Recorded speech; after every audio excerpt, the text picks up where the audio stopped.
সুপ্রিয় দর্শক, আজকে একটি অত্যন্ত গুরুত্বপূর্ণ বিষয়ের উপর ভিডিও করতে যাচ্ছি। বিষয়টি হচ্ছে স্কুল শিক্ষা দপ্তরকে কেন্দ্র করে। এখনো পর্যন্ত আমরা ইউডাইজ প্লাসে সমস্ত স্টুডেন্টসের প্রোগ্রেশন অ্যাক্টিভিটির কাজ কমপ্লিট করে ফাইনালাইজ করে ফেলেছে। এরপর জেলা লেভেল থেকে নির্দেশিকা এসছে অ্যাড স্টুডেন্ট এবং ইম্পোর্ট স্টুডেন্টের কাজ করার জন্য। সেটা কোথায় করতে হবে? সেটা করতে হবে ইউডাইজ প্লাস পোর্টালে। আমি ভিডিওর মেন পর্বে যাওয়ার আগে আপনাদের কয়েকটি জিনিস একেবারে ক্লিয়ার করে বুঝিয়ে দেই। প্রথম বিষয় হচ্ছে আমরা কোন কোন স্টুডেন্টগুলোকে ইম্পোর্ট করব, আর দ্বিতীয় বিষয় হচ্ছে যে আমরা কোন স্টুডেন্টগুলোকে অ্যাড স্টুডেন্ট হিসেবে অ্যাড করব। আমরা 2026-27 সেশনে যে সকল বাংলার শিক্ষার স্টুডেন্টকে আমরা প্রোগ্রেশন অ্যাক্টিভেশন করেছি, সেগুলো 2025-26 একাডেমিক সেশনে তথা প্রিভিয়াস একাডেমিক সেশনে তারা বাংলা শিক্ষা পোর্টালে ছিল। 2026 সেশনে তথা কারেন্ট একাডেমিক সেশনে যারা আমাদের বিদ্যালয়ে নতুন করে প্রি প্রাইমারিতে বা 1-এ ভর্তি হয়েছে, সেই সব স্টুডেন্টকে আমরা ইউডাইজ পোর্টালে নতুন করে অ্যাড করব, তথা অ্যাড স্টুডেন্ট হিসেবে তাদেরকে অ্যাড করব। আর 2, 3, 4, 5, 6, 7, 8, 9, 10, 11, 12 এই যে স্টুডেন্টগুলোকে আমরা নতুন করে হয়তো 2, 5, 3 ভর্তি করেছি, সেই স্টুডেন্টগুলোকে কিন্তু আপনি ইউডাইজ প্লাস পোর্টালে অ্যাড স্টুডেন্ট হিসাবে দেখাতে পারবেন না। এটা একেবারে ক্লিয়ার। এবার আসছি আমি দ্বিতীয় পয়েন্টে, ইম্পোর্ট স্টুডেন্ট কোনগুলোকে করব। কোনগুলো স্টুডেন্ট আমরা ইম্পোর্ট করব?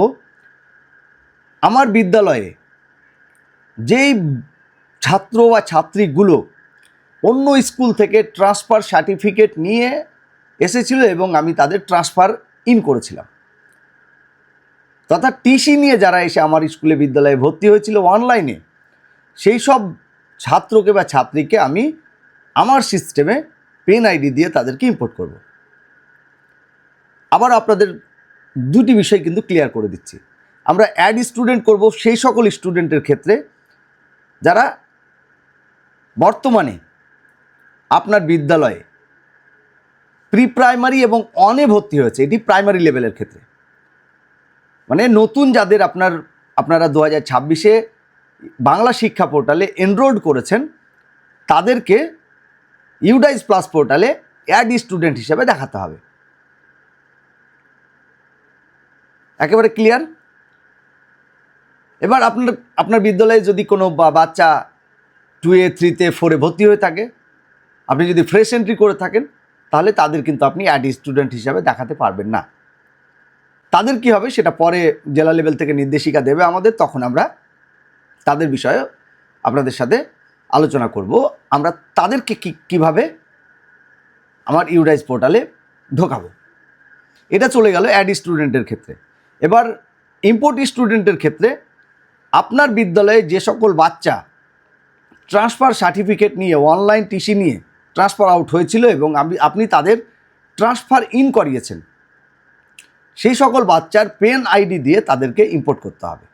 ইউডাইজ প্লাস পোর্টালে তাদের ইম্পোর্ট আপনাকে করতে হবে। প্রি প্রাইমারি এবং 1 ছাড়া কোনো ক্লাসেই আপনি নিউ এন্ট্রি করতে পারবেন না, তথা অ্যাড স্টুডেন্ট করতে পারবেন না। প্রি প্রাইমারি এবং ক্লাস 1 ছাড়া 2, 3, 4, 5, 6, 7, 8, 9, 10, 11, 12 কোনো ক্লাসেই কিন্তু আপনি অ্যাড স্টুডেন্ট করতে পারবেন না। এবার চলে আসছি, আপনি অ্যাড স্টুডেন্টটা কোথা থেকে করবেন। 2026-এ যে ছাত্রগুলো আপনার প্রি প্রাইমারিতে এবং 1-এ ভর্তি হয়েছিল, সেই স্টুডেন্টগুলোকে আপনি আপনার ইউডাইজ পোর্টালে কিভাবে অ্যাড করবেন সেটা আমি দেখাবো। তারপরে দেখাবো আপনি কিভাবে একটা স্টুডেন্টকে, ট্রান্সফার আইডিওয়ালা স্টুডেন্টকে আপনি ইম্পোর্ট করবেন আপনার ইউডাইজ প্লাস লগ ইনে। তো দেরি না করে চলে আসছি একেবারে মেন স্ক্রিনে। আমি চলে এসেছি আমার একেবারে কম্পিউটারের মেন স্ক্রিনে। আমাদের প্রথমেই চলে আসতে হবে ইউডাইজ প্লাস, যেখান থেকে আমরা ইউডাইজ প্লাসের প্রোগ্রেশন অ্যাক্টিভিটির যে লগ ইনটা করেছিলাম, সেই লগ ইনে আমি একটা বিদ্যালয়ের কিন্তু লগ ইন আপনাদের করে দেখাবো, লাইভ দেখাবো। আমি বিদ্যালয়ের আইডি পাসওয়ার্ড দিয়ে লগ ইন করছি।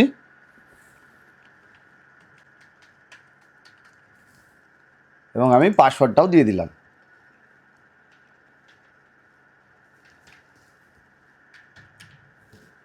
ক্যাপচা দিয়ে দেব।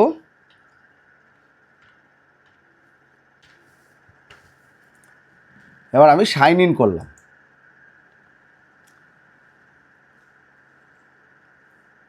দেখুন আমার অলরেডি সাইন ইন হয়ে গেছে। দেখতে পাচ্ছেন এখানে আমরা যেই কাজটা করেছিলাম সেই কাজটা হচ্ছে স্টুডেন্ট মডিউলের যে কাজটা, সেই কাজটা কিন্তু আমরা করেছিলাম। এই স্টুডেন্ট মডিউল আপনারা দেখতে পাচ্ছেন, এই যে স্টুডেন্ট মডিউলের কাজটা আমরা করেছিলাম। এবার আমি আবার সেই জায়গাতে চলে যাচ্ছি, আমরা চলে যাব স্টুডেন্ট মডিউলে। চলে এসেছি স্টুডেন্ট মডিউলে। এখানে দেখতে পাচ্ছেন স্টুডেন্ট মডিউলে আসার পরেই আমরা যেটা করেছিলাম 2026 যে কারেন্ট একাডেমিক সেশন, সেই কারেন্ট একাডেমিক সেশনের যে ছাত্রগুলো ছিল সেই ছাত্রগুলোকে আমরা ইম্পোর্ট করেছিলাম। এই যে এখানে আমি ক্লিক করব, ওকে করলাম। ওকে করলেই কিন্তু এরকম একটা ইন্টারফেস আসছে, এটাকে আমরা ক্লোজ করে দেবো, যেটা আপনারা করেছেন। আমি প্রথমেই আপনাদের দেখাতে যাচ্ছি যে আপনি লক্ষ্য করেছেন কিনা জানি না, আপনার যে প্রি প্রাইমারির স্টুডেন্টটা আপনার স্কুলের, সেই প্রি প্রাইমারির স্টুডেন্টটা কিন্তু জিরো হয়ে আছে। মানে আপনি যে নতুনভাবে তাদের এন্ট্রি করেছেন 2026 একাডেমিক সেশনে, কারেন্ট একাডেমিক সেশনে, সেই স্টুডেন্টটা কিন্তু আসেনি। এই যে দেখতে পাচ্ছেন এই অ্যারোটা, এখানে এই অ্যারোটাতে এখানে ক্লিক করলেই কিন্তু আপনি অ্যাড স্টুডেন্টের অপশন পাবেন। এখানে দেখুন অ্যাড স্টুডেন্ট বলে একটা অপশন আছে, এই যে অ্যাড স্টুডেন্টে যখনই আমি ওকে করব, ওকে করার সাথে সাথেই আমি বাংলা শিক্ষাতে যেটা হতো, আমরা কোনো স্টুডেন্টের যখন প্রোফাইল করতাম, এন্ট্রি করার পরে ওই স্টুডেন্টটা ডুপ্লিকেট স্টুডেন্ট আছে নাকি তখন আমরা দেখতে পেতাম। কিন্তু ইউডাইজ পোর্টালের ক্ষেত্রে যেটা হয়েছে, আপনি যখনই বাচ্চাটার ডিটেলস এন্ট্রি করতে যাচ্ছেন, আপনার আধার কার্ড কিন্তু বাধ্যতামূলক আছে, মানে এখানে আপনাকে আধার কার্ডটা লাগছে। এবার দেখুন আধার ছাড়াও কিন্তু আপনি এন্ট্রি করতে পারবেন, অ্যাড স্টুডেন্ট করতে পারবেন। আপনি আধার দিয়ে প্রথমে বাচ্চাটার আইডিটা চেক করে নিতে পারবেন যে বাচ্চাটা আদৌ অন্য কোনো স্কুলে ভর্তি হয়েছে কিনা বা এনরোল্ড হয়ে আছে নাকি। এখানে দেখুন চেক আধার নাম্বার অ্যাভেবিলিটি, আমি এই বক্সে যখন করব ক্লিক করছি, এখানে আমি একটা আধার নাম্বার দিয়ে যদি সার্চ করি, একটা আধার নাম্বার অলরেডি দিয়েছি, দিয়ে দেখাচ্ছি আপনাদের। দেখুন আমি একটা আধার নাম্বার দিচ্ছি, ওই বাচ্চাটা অন্য একটা স্কুলে কিন্তু অলরেডি এনরোল্ড হয়ে আছে, সেই কারণে আমাকে ওখানে কি দেখাচ্ছে।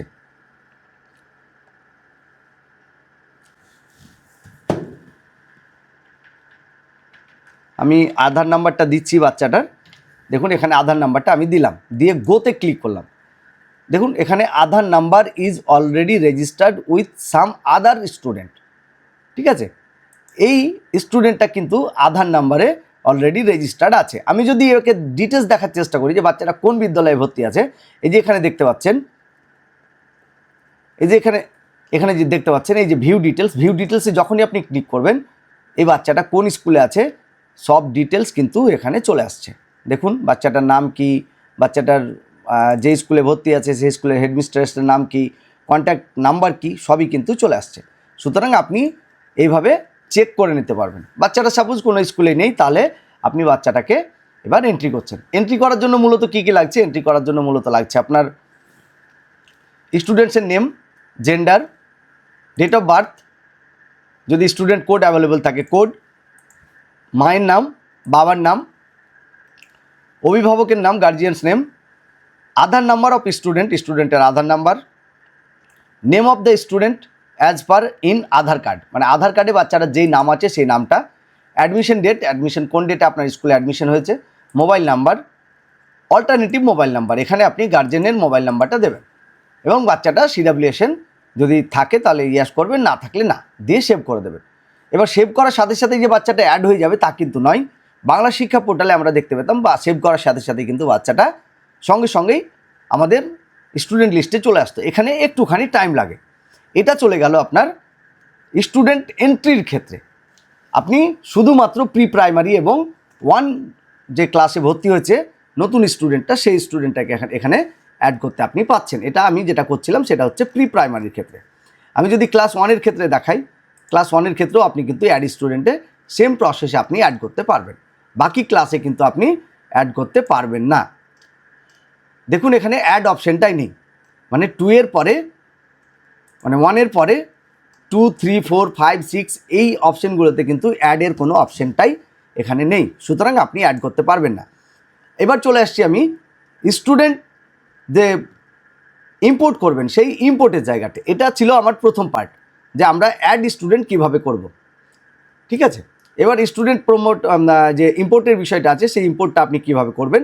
এইরকম যখন আপনার ড্যাশবোর্ডটা এসছে, এখানে দেখুন আমরা যে কাজটা করেছি progression activity, student movement and প্রোগ্রেশনের অপশানে গিয়ে আমরা প্রোগ্রেশন অ্যাক্টিভিটিতে কিন্তু কাজটা করেছিলাম।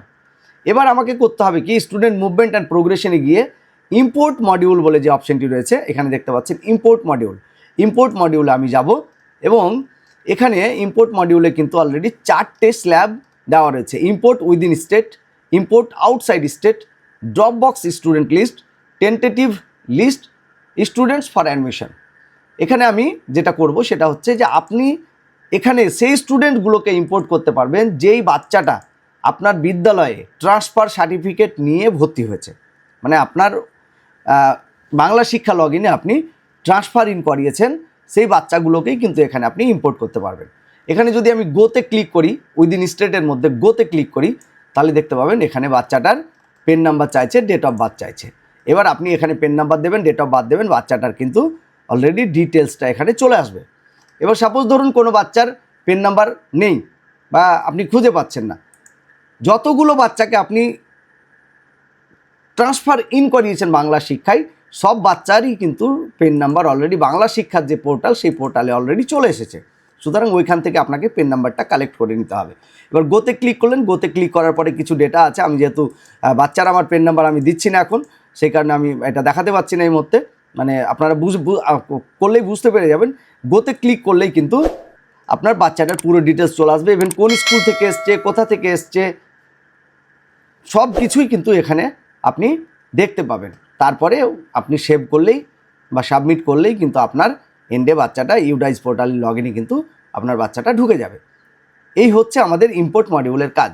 তাছাড়াও অনেক কাজ রয়েছে এখানে। আমরা যদি ড্যাশবোর্ডটা একটু লক্ষ্য করি, ড্যাশবোর্ডে প্রচুর কাজ আছে, স্কুল ডিটেলস আছে, school profile, school privilege, section management, student release request management. আপনি কিন্তু কোনো স্টুডেন্টকে রিলিজ রিকোয়েস্ট ম্যানেজমেন্টের সিস্টেমে গিয়েও কিন্তু করতে পারবেন। Student name update, list of all students, active students, এরকম প্রচুর অপশান আছে। আপার মডিউলের কাজ খুব তাড়াতাড়ি আশা করি হবে। এই হচ্ছে আমাদের স্টুডেন্ট অ্যাড এবং ইম্পোর্ট মডিউলের আপাতত কাজ। আশা করি আজকের এই ছোট্ট একটি ভিডিও, গুরুত্বপূর্ণ একটি ভিডিও আপনাদের অনেক উপকারে আসবে এবং আপনারা, আমি যেরকমভাবে আপনাদের এই ভিডিওর মাধ্যমে ইম্পোর্ট মডিউল এবং অ্যাড স্টুডেন্টের বিষয়টা দেখানোর চেষ্টা করলাম, আপনারা আপনাদের বিদ্যালয়ের কাজটি এরকমভাবে কিন্তু সম্পূর্ণ করবেন, এটুকু আশা রাখছি। যদি এই ভিডিও থেকে একটুখানি হলেও উপকৃত হন তাহলে ভিডিওটিকে একটি লাইক করবেন এবং শেয়ার করে সকলকে বিষয়টি কিভাবে করতে হবে জানানোর এবং দেখার সুযোগ করে দেবেন। সকলে ভালো থাকবেন, সুস্থ থাকবেন, আবারও দেখা হবে অন্য কোনো তথ্যমূলক ভিডিও নিয়ে।